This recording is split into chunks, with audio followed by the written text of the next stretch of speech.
So that's the Egyptian civilization. And then he says that the trinity of Osiris, Horus, and Isis are a linkage back to the Lemurian epoch when you had the separation of the moon from the earth. And you already had, remember, the separation in the old moon epoch of the earth from the moon, which the Persians were recapitulating. So the Egyptians are in resonance with this threefold, these three planetary, this trifold model that dates from the period of the Lemurian epoch that we saw. And to the Egyptians and the Chaldeans became interested in astrology now because Steiner says the cosmos wasn't something unreal to them at all. When they looked up at the heavens, they saw the stars as a revelation, and men's destiny on earth was something that could be seen as a cosmic mirror, as above, so below. And the lower world was a mirror of the upper world, and it was very real to them. So there's a gradual way in which, as we move through these civilizations, there's a gradual fall away from the spiritual world. Man is slowly, civilization by civilization, losing the ability to connect easily with the world of the gods and the divine, but is simultaneously developing abilities that gradually lead to mastery over the physical plane. The Egyptians have certain technological abilities that neither the Persians nor the Hindus had. So they have, but on the other hand, it's worth noting that the way in which the Egyptian society worked was the entire society was a gigantic living necropolis. For the Egyptians, the afterworld was the primary thing. They really were in touch with the whole idea of the afterlife and the astral plane. And as we'll see in Spengler, the primary idea of Egyptian civilization is this idea of the soul's judgment at the moment of death. So Osiris becomes this god who becomes lord of the astral plane, but he doesn't conquer the physical plane the way Christ does, when sort of Christ is resurrected and becomes master of all the worlds.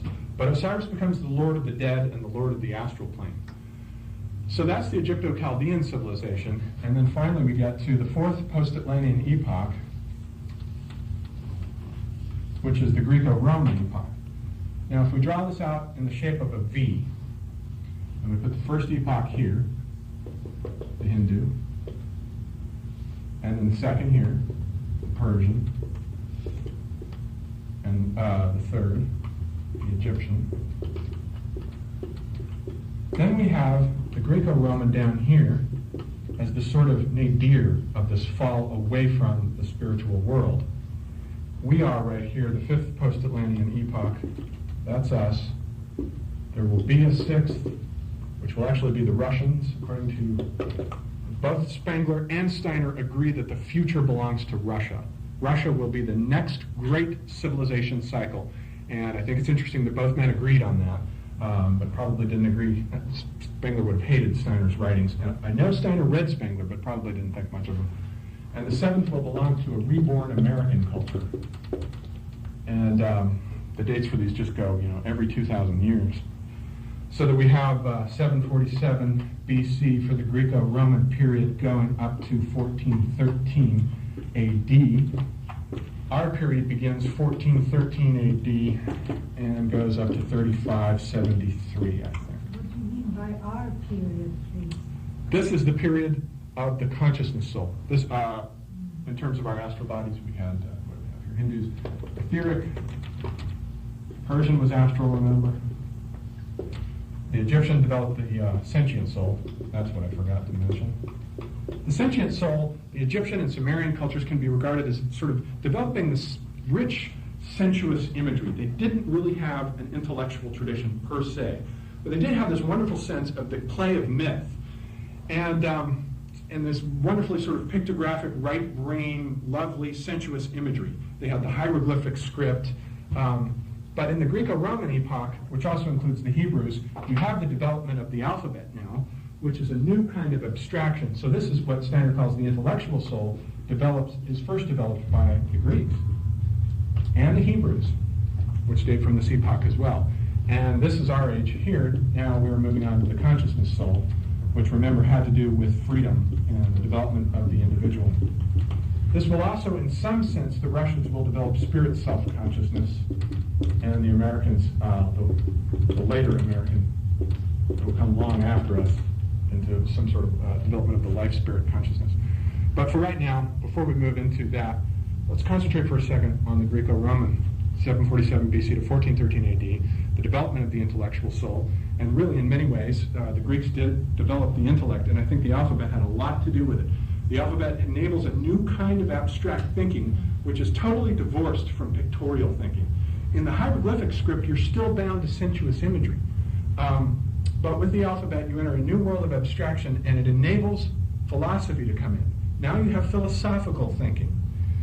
But the Greeks are sort of moving away from the world of the gods. They're in it for a while, but once you get into about the 4th century BC, they start losing the ability to connect with the world of the gods. And they start developing philosophy. Plato and Aristotle come in. Meanwhile, the culture's falling apart.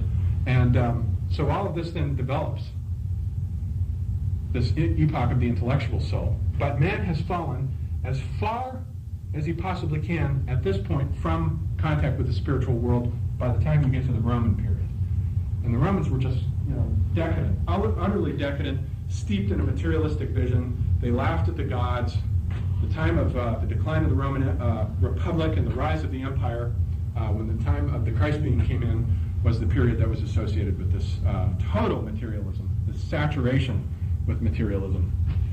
And then right into the midst of this then comes the Christ being.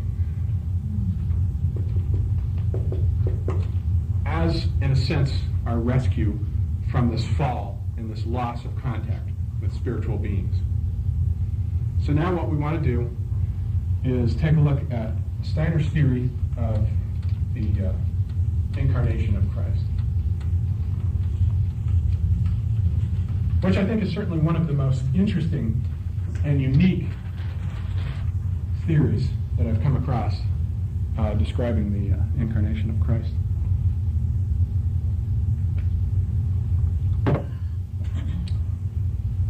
The starting point of this is sort of, now remember that Christ is this sort of, just to give a step back for a second and give an overview, what does Steiner mean by the incarnation of Christ? Christ is this being living on the sun, sort of central sun being, who came down at this moment in history just as Jesus was turning 30, was on his Saturn return. But the Christ is a separate being, according to Steiner. The Christ is this avatar that descended down into Jesus at the moment that he was baptized by John the Baptist, so that little dove that you always see in those representations represents the descent of the Christ being, that descended into him, took up residence for 3 years, did all the deeds and miracles that we've come to associate with the Gospels, and then did not leave. But when the crucifixion took place, the sort of blood leaked out, and Steiner has this weird theory that the blood communicates the ego. So the ego of the Christ being saturates into the earth and actually transubstantiates the entire earth. He said if you were to sort of step outside the solar system and you could see this event happening with spiritual vision, what you would see is, the earth has a sort of aura about it. And at the moment of this blood leaking into the earth, you would have seen this aura change color. So in a sense, what he's done is he's taken the Catholic Mass of the transubstantiation of the bread and wine and magnified it into a planetary scale transubstantiation. So he's got the Christ descending down into earth, where he's been ever since, in the earth's etheric body, and actually changing the structure of earth's etheric body, and enabling new possibilities for human spiritual development that were not available up to this point. We'll get into those momentarily. But that's the sort of cosmological idea that he has here, this transubstantiation of the earth by the Christ being. So now just sort of looking at Steiner's vision of the Gospels. If you go to the Gospels, and you go to the Luke Gospel and the Matthew Gospel, you've got these two infancy narratives there. And the infancy narratives not only leave out things that the other one leaves out, but they're completely contradictory. If you look at let's say we have Matthew here, and these are the only two that have infancy narratives. Mark doesn't have an infancy narrative, and John doesn't. Mark is the oldest, John is the most recent. I think they were written in the order of Mark. These two are about the same time, and then John was written. But the infancy narrative in Matthew, for example,